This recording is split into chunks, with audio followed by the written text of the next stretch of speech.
Marahil ako'y tanungin ninyo kung bakit ako ay naging Katoliko. I became a Catholic because I firmly believe that Christ founded only one Petrine-related church, isang simbahan na may kaugnayan kay San Pedro noong ipinahayag ng ating Panginoon kay Pedro ayon sa San Mateo 16:18. Tois Petros et superhang Petra, edificabo ecclesia miam, et porte infere non prevalebon adversus iam. At sa aking pag-aaral sa mga paksa tungkol sa relihiyon at kasaysayan, ang iglesyang itinatag ng ating Panginoong Kristo ay walang iba kung hindi ang Santa Iglesia Apostolika Katolika Romana. Palakpakan at purihin natin ang ating Panginoon.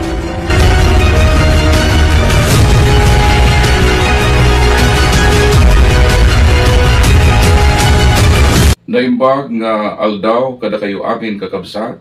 This is your brother in Christ, Brother Paul San Pablo Alima. Kin daytoy ti apologetics para kadagiti kakabsat tayo nga Iloko. Ti topiko tayo kit may papan iti pudno nga iglesia. Because as of now, there are more than 40,000 man-made cults on the face of the earth. Ngem adalaing maysa nga iglesia. Sigon dito'y nasantuan nga kasuratan, mabasa tayo iti Mateo kapitulo 16 versikulo 18. Ket siya kung nakmitkin ka, sigon ni Apo tayo ng Jesucristo, asi ka Pedro ka, ket iti daytoy abato, bangunig to ti iglesia, ket dagiti ruwangan ti Hades, saan danto nga agbalyigi kinkwana. So dito'y nalawag na sinabi ni Jesus, I will build my church. Christ never said, I will build my churches.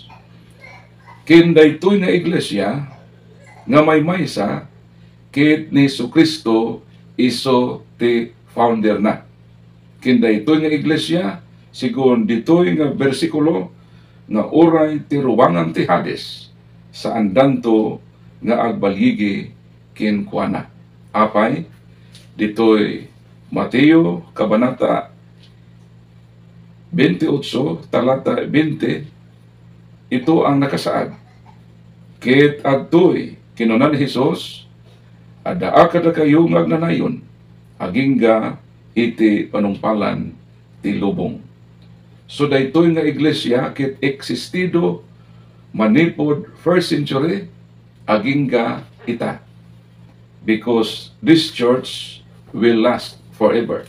Sigon iti padto ditoy nasantuan nga kasuratan, sigon ni mamadto Daniel kapitulo 2 versikulo 44, ket mabasa tayo. Ket kadagiti al-aldaw dagita ngar-ari ti Diyos ti langit, mamangon to iti maysa pagarian, a kaanuman dinto madadael, kiti panagturay na dinto mit maitid iti sabali nga ili, ngem burakinanto kin ibusinanto, amin dagitoy apagpagarian, kit isu agtalinaid iti agnanayon. So nalawag nga ti iglesia, wino ti pagarian ni Apo tayo nga Jesucristo, kit agtalinaid iti agnanayon. So daytoy nga iglesia, kit existido iti amin apanawen. So no pagadalan tayo ti more than 40,000 man-made churches on the face of the earth, bago lang po sila umiral. Sigon iti nabasa tayo, ti pudno nga iglesia ket existido from first century until now. So dayta ti kinapudno na imbaga kada tayo iti nasantuan nga kasuratan. So ti saludsod na, alin sa mahigit wino na surok nga 40,000 ang tunay na iglesia na existido sa lahat ng panahon. So kung tingnan natin, ang Jehovah's Witnesses ay ang kaniyang origin ay 1872. Ang Iglesia ni Cristo, 1914, Seventh-day Adventist, 1863. At ang lahat ng mga iglesia ay mayroong mga nagtatag at nag-exist dito nitong huling mga araw. So, kumusta ang simbahang Katoliko? So, maliwanag na pinatunayan ng kasaysayan, may ebidensya tayo na ang simbahang Katoliko ay umiral noong panahon ng 1st century until now. At dito'y Grolier Universal Encyclopedia, dito'y kinuna. Iti Volume 5, page 106. Ito po ang ating mababasa dito sa ebidensya. Kung ano ang Iglesia Katolika. The term Catholic Church, the term generally applied to the divine society founded by Jesus Christ and endowed by the outpouring of the Holy Ghost on the day of the Pentecost. So nalawag na ti Iglesia Katolika existido manipod Pentecostes. Kindaytoy nga iglesia kit existido iti amin nga panawin aging gaita. So daytoy nga iglesia sigon iti nabasa tayo iti Grolier Universal Encyclopedia, ti founder na iso ni Apo tayo na Hesukristo.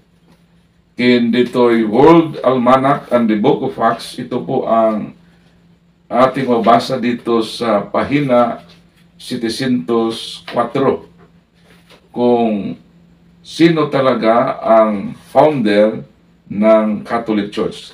Dito'y mabasa tayo. Roman Catholics, traditionally founded by Jesus Christ, who named St. Peter the first vicar. So, ti pudnong iglesia, iso ti iglesia na ni Apo tayo Hesukristo, iso ti founder na. Dagiti iglesia, iti panawin tayo, kit ada human founder. For example, Jehovah's Witnesses, founded by Charles T. C. Russell. Iglesia ni Cristo, founded by Felix Isagon Manalo.